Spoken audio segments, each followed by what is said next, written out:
Good morning! Time check tayo. It's already 5 in the morning. Medyo late na nga para bumiyahe. Papuntang bundok. Pero, ayun yung medyo struggle kapag bago yung pupuntahan, wala kang masyadong idea, hindi ka nagkakaroon ng anticipation kung anong oras ka ba dapat na mag-book or anong oras ba dapat na mag-asikaso and all. By the way guys, ang napagdesisyonan namin na pupuntahan at aakyatin na bundok ngayon is yung Abuab Falls. Ayan, Abuab Falls. So, since dito lang kami San Mateo, nag-search kami kung ano yung falls na malapit sa amin, and yun nga yung Abuab Falls. Nung pagka-check namin sa riding app, parang mga 13 minutes lang siya mula dito sa bahay namin. Papunta dun sa location kung nakamotor ka. Pero kung lalakarin mo, mga 1 hour, tapos medyo nakalimutan ko kung ilang oras or ilang minuto yung aabutin kapag naka-grab car. Pero anyways, ayun nga, iniintay na lang namin yung grab car. Iniintay na lang namin siya. So, past 5 na nga. Ang expected namin, umalis kami ng medyo madilim-dilim pa. Pero, ayun talaga.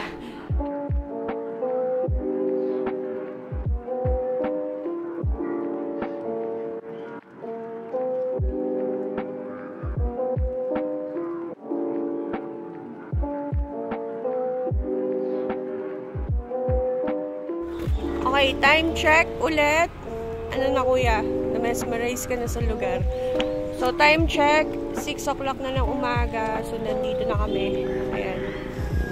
So, sabi ni kuya driver, na-try niya na dito. And dito raw yung entrance. So, magtatanong na kami ni kuya. O, diba? Totoo ka ba? May mga nakasalubong kami kanina, mga rider. Ayan o. O, diba? Dami talagang mga nagbabike, nag-trekking, nagka-camping. So, hopefully, maging successful yung trekking namin ni Kuya ngayon. So, pasok na kami. So, yun, nakapagtanong na kami kay Kuya Josel. Ayan. So, ang sabi ni Kuya, hindi tayo pwedeng mag-picture dun sa mga private na property. And pagdating nyo dito sa may entrance, kailangan natin na magbigay or mag-surrender ng ID. Tapos ngayon, wala namang kaming nakuhang tour guide, pero at least na nabigyan naman kami ng overview ni Kuya Josel kung paano yung trail na pupuntahan, which is almost puro pakaliwa naman. Ayun, huwag natin masyadong iyan yung mga private property. So, ayan. Again, kailangan yung mag-iwan ng ID kay Kuya Josel. O, ayan. So, tara, lakad na tayo. Okay, so kanina medyo doubtful kami kung papasok ba kami dito or hindi. Pero since may nakalagay naman na welcome sa sapa ng Abuab, ayan, may reminder na napaka-importante talaga kapag may mga ganito tayong lugar na pupuntahan.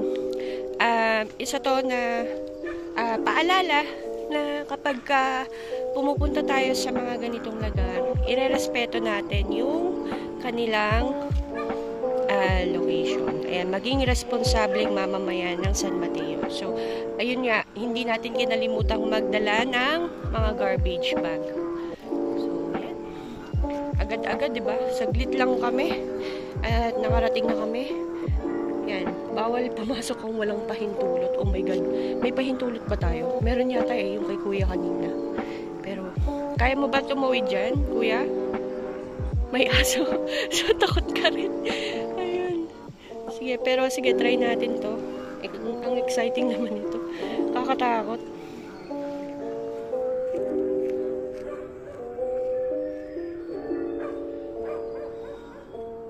And so, guys, mali daw yung pinasukan namin kanina. Mali yung pinagkaliwaan namin. So, ito, lumabas ulit kami dun sa pinagkaliwaan namin kanina. Tapos, binabaybay na lang namin to. Kasi ang sabi ni Kuya, diretso pa. Tapos saka na lang kami kumaliwa ulit. So yun. Ganda oh. Abutan namin yung pagsikat ng araw. Diba? Yan ang buhay.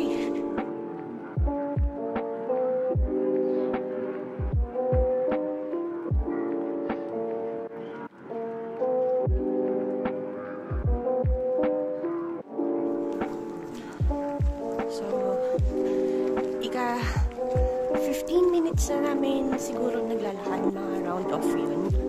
Tapos ito nga, nanghuhula pa rin kami ng daan kung saan papunta yung falls. Pero okay ka pa naman, kuya? Hindi ka ba natatakot? Ayan. Pero ayun nga, ang sabi lang naman puro kaliwa eh. So tiwala lang. Pwede naman tayong gumamit ng maps, di ba kuya? Pero kasi parang mas exciting yung, di ba? Ikaw mismo yung maghahanap ng location. Dora the Explorer.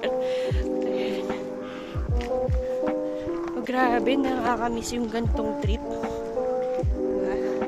Pag ganito, di ba? Parang nagiging close ka ulit lalo kay God, diba? Kay Yahweh. Alright, so yung next naman yung dadaanan namin, ano na yan, ewan ko kung nakikita nyo. Pero ayun nga, sapa na siya. So, expected na magbabasa kami ni Kuya.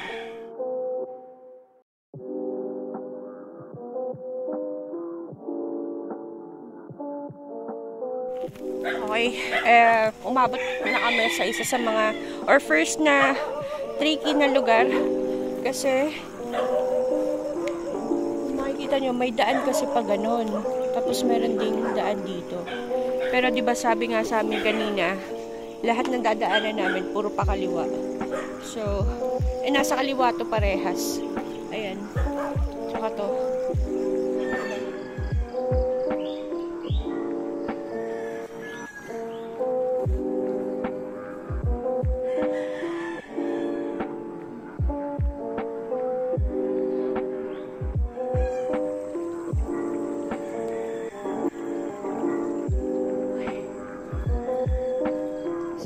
Update or time check tayo. It's 6:46 AM and wala pa rin kami nakikitang falls, pero ayun nga, try na namin akyatin yan.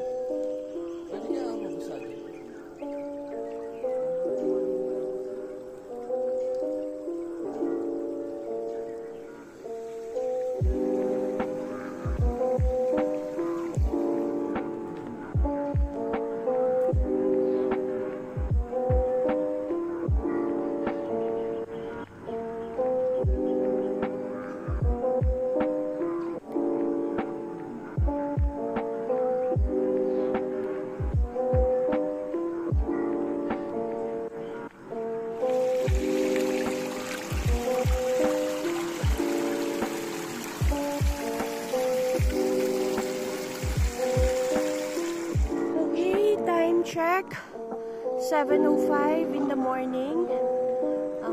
Diba? Ang ganda pa rin tignan ng bundok kasi nakikita mo yung sunrise. Actually, tapos na, pero ayan, diba? Titrip na naman si kuya. So, pakahinga lang kami ng very light. Hinga-hinga ng konti kasi medyo mahaba-haba na rin yung nalakad namin. Pero yun nga, mabato pa rin. And napansin na namin na parang medyo tumataas na yung tubig. So feeling namin malapit na kami sa ilog or sa falls. Ayan.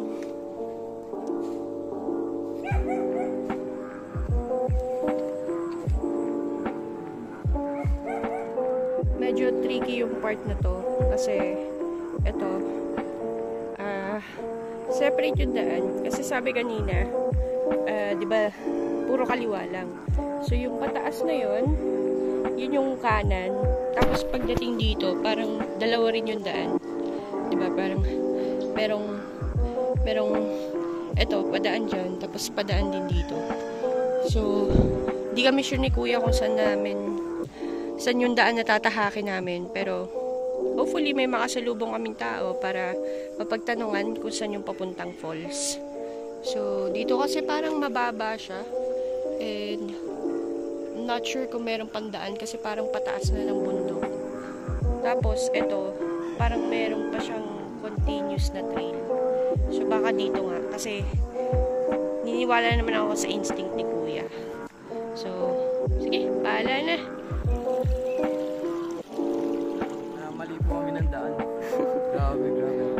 haba po ng linakad namin. Pero mali. So, kung maalala nyo kanina, galing kami doon. Tapos, buti na lang may mga mababait na resident. Sinabi sa amin na mali yung daanan. Yung direction. So, dapat ang next, ano natin, is dire-diretso lang. Ayun, dire-diretso lang. Kasi naman, hindi natin in-expect. Kasi nga, alam mo, diba, parang pataas na siya. Yung trail, ay, parang dead end na. Parang, gilid na siya ng bundok. Pero, ayun, mali pala yung dinaanan namin. Grabe, ang haba na ng nilakad namin. Tapos, ayun.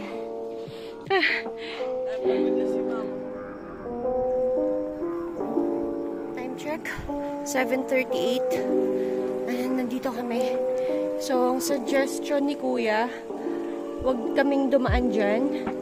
Instead, umikat daw kami pa ganun. Kasi, mas okay daw yung daanan.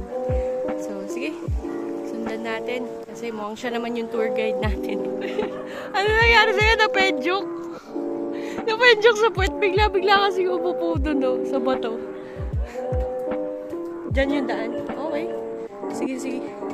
Pahinga muna tayo. O, sige, sige. Ayun. Upo lang muna kami. Ano muna tayong tubig? Nag-coke kasi tayo eh. Okay. Time check, 7:45. Ayan, pahinga na muna kami kasi simula pa 6 AM kami naglalakad. Tsaka namulikat to? Namulikat si Kuya. Kailangan magbawi ng water. And sa akin, nagpalit na ako ng non-slip na footwear. Sumakit na rin kasi yung paa ko galing sa Dubai sandals. So, chill-chill lang muna kami dito. Hindi naman namin kailangan magmadali. Sabi naman kanina dun sa may entrance, hanggang 4, no? Alas 4. Yun, mga alas 4 kailangan nakababa.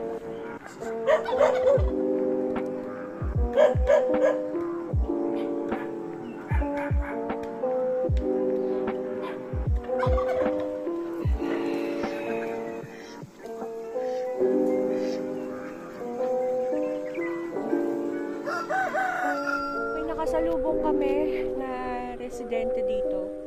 Ayun, buti na pagtanungan namin si Kuya kasi magkakamali kami kung aakyat kami dito kasi nga ang sinusundan namin yung may trail. Yung pala, binigay niya sa aming tip is diretsuin lang tong sapa. So, medyo tricky yung yung dadaanan. Ayan, makikita mo struggling si Kuya. Pero, yun nga yung nakakatuwa kasi sabi ni Kuya, kung magtutour guide pa kami, abutin kami ng 150 pesos. So, nakatipid kami kasi nagtanong-tanong lang kami. Oo, diba? Yan yung mga pakinabang na ng mga DIY na lakad. Pero, ayun nga, ang struggle lang, ang estimation kasi parang mga 40 minutes lang nandun na dapat sa falls. But since naligaw-ligaw nga kami ni Kuya, lagpas 2 hours na kaming bumabaybay dito sa bundok. And ayan. Pero sabi naman ni Kuya, once na nalagpasan na namin to, at may nakita na kaming kubo, saka malaking bato, nandun na kami sa spot. So, grabe, puro bato na yung nadadaanan namin. Tapos, wala na mga malalapit na residente. Hindi ka pa malaglag. Ayun. Pero, push lang. Tutulungan tayo ni Lord. Diba, Kuya? Pinag-iisipan namin ni Kuya kung itutuloy pa namin. Kasi, parang mali na naman.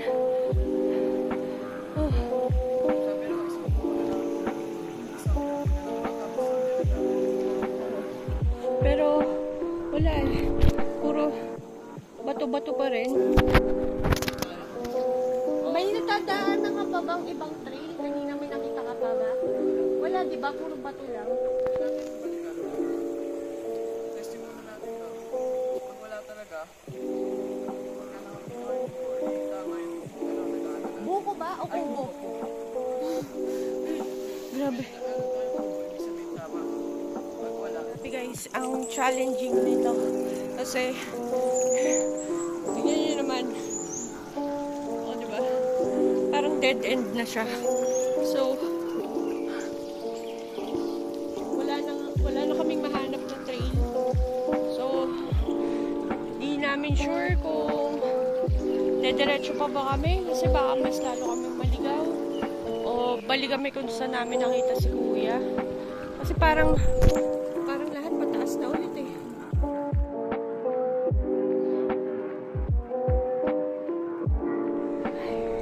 So, no choice. Tumigil na talaga kami. Saglit. Para, ito, magmerienda na muna kami ng tinapay para may energy. And hopefully habang nagme-merienda kami dito, may makasalubong kami para may mapagtanungan. Tapos, ang ginagawa rin ni Kuya, ayan, binabasa rin, or binabasa.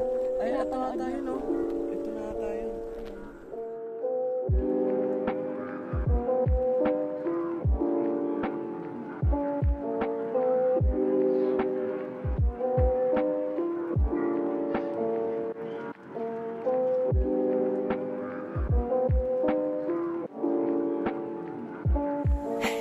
Sa wakas, nakarating din kami dito sa location. May nakasalubong kaming resident, si Kuya Jason Gonzaga. Ayan, maraming salamat sa iyo. And di na ako nakapag-video kasi ang bilis-bilis yung umakyat ng mga bato-bato.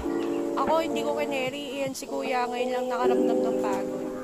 So anyways guys, may isi-share lang kami sa inyo. Kung makikita nyo to, hindi na siya yung katulad na nakikita nyo sa video before na sobrang linis niya. Ngayon, sobrang labo na niya. And ano yung kinikwento sa'yo ni Kuya kanina? So, ayon po kay Kuya Jason, meron lang po dito nakatirang tagalinis ng falls po. Kaso nga lang po, binili po yung bahay kaya naglipat po yung tagalinis. Since yung ibang mga naliligo dito, binubura na. Tapos, meron rin po dito proof, may mga basura rin po dyan. Ayun, Pakita natin. Basura. So, ayun, hindi po masyado nalinis yung hindi masyado nalinis yung falls. So, hindi na maintain yung lugar. Hindi katulad daw dati nung merong pang caretaker. So, since hindi rin naman kami makakaligo sa falls, and actually, hindi pa ito yung mismong falls eh, di ba? Pwede pa raw naming akyatin to. Kaso, since wala nga kaming tour guide, delikado daw para sa aming dalawa. Kasi ano raw, pwede raw magsulog yung mga bato. Oo. So, hindi na kami magte-take ng risk ni Kuya. Sapat na sa amin yung lugar na to. And feeling namin, kaya kami dinala rin ng mga paa namin dito sa lugar na to, is para nang sa ganon, malinis namin kahit papano yung mga iniwang kalat ng mga nag-camp dito or nung pumunta dito. Kasi nagulat din ako, as in sobrang hindi siya yung in-expect namin na malinaw yung tubig, pwedeng liguan. Ngayon kung makikita nyo siya, ganyan. So, guys, sa mga gustong mag-trekking, ayan, mag-camp, lagi nating re-respetuhin yung lugar. Huwag nating babuyin. Kasi, grabe, sobrang nakakapanghinayang.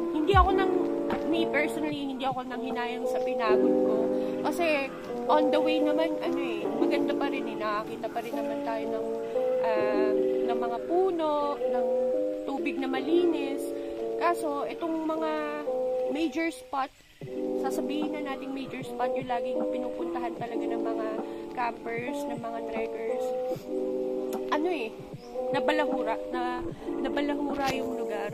So, ngayon, pakiramdam ko talaga, Kuya, agree ka ba sa akin na kaya tayo dinala ni Lord dito sa location na to is magkaroon tayo ng purpose. Linisin natin. Hindi naman siguro ganun ka sobrang sinop yung gagawin namin. Pero since marami pa kaming oras, ang gagawin na lang namin is marami naman kaming nadalang garbage bag. So magpupulot-pulot kami ng mga basura. Pakita ko sa inyo. Wait lang. Ayan, so may mga candy wrappers. Ayan. Plastic bottle. May damit. Ayan, plastic bottles. Grabe, ayan o. So, how I wish na sana yung mga umaakyat dito, dala naman kayo ng garbage bag. Kung ano yung kalat na dinala nyo, iuwi nyo rin pa uwi. Diba? O kaya, meron namang mga residents doon, i-plastic nyo na lang yung basura nyo. Tapos, ang gawin na lang ninyo is, iabot nyo, may basura naman siguro sila, doon nyo na lang itapon. Kasi sayang eh. Sayang yung lugar oh. Kung mapapanood nyo yung lugar na to sa ibang mga video, sobrang linaw. As in, sobrang linaw dati nung location or spot na to. Ngayon, ang plano namin ni Kuya, doon na lang muna kami maglalatag ng ground setupan ng tent. Pero since imposible nga dito sa location na to, ayun, lalagay na lang namin yung ground mat doon. Bale, tatanggalin lang muna namin yung mga dahon-dahon. Tapos maglatag muna kami, pahinga lang muna kami saglit. Tapos sa magiging agenda namin is pulutin yung mga kalat, ilagay dun sa garbage bag. So, ayun. For now, magpapahinga na muna kami ni Kuya. Okay ba yun, Kuya? Yep. Alright. Time check, 9 AM. And kanina ang sabi namin, dun kami magsiset up. But nakikita nyo naman, sobrang tirik na yung araw. So, dito na lang kami sa may lilim.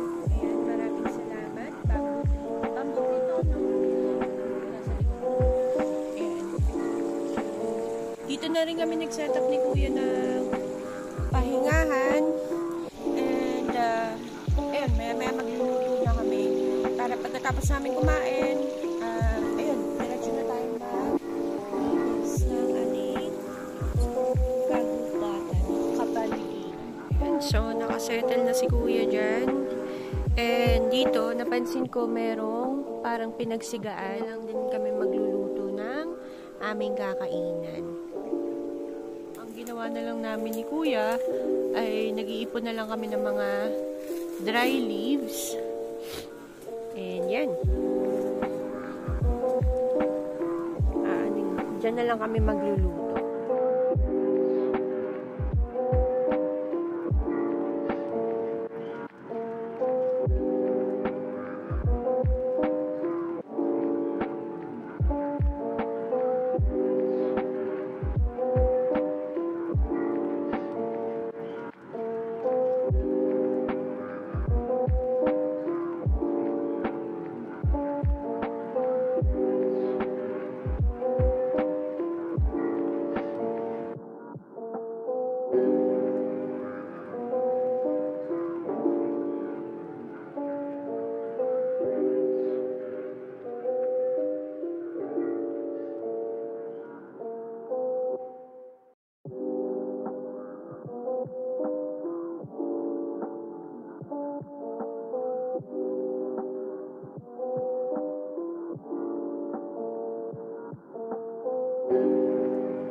kakatapos pa lang kumain.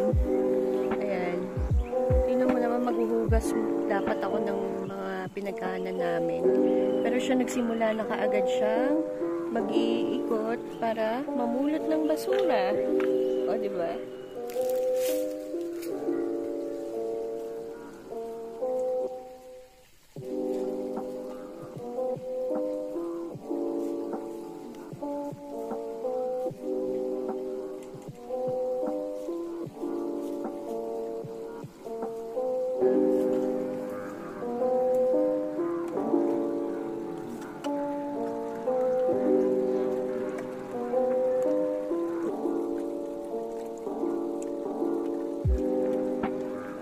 Papahinga naman na siya kasi kanina nauna na siya maglinis. So, ngayon, it's my time to shine. Ako naman ang magpupulot ng basura.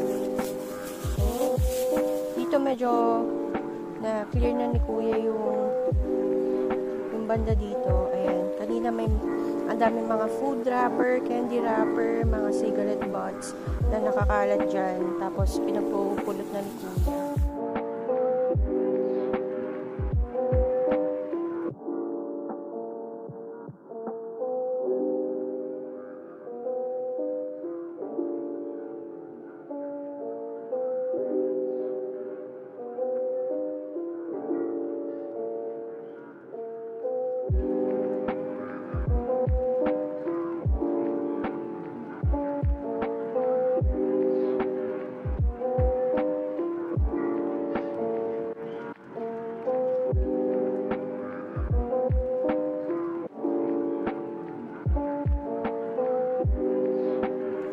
Check, magwa 1 PM na and gusto na rin umuwi ni Kuya kasi hindi rin kami sure kung maliligaw pa ba kami o hindi. So, ayun, may mga vloggers kanina na umakyat pero hindi na kami sumabay sa kanila kasi nga bawal nga kami bawal nga kami umakyat doon kasi nga raw delikado para sa aming mag-ina.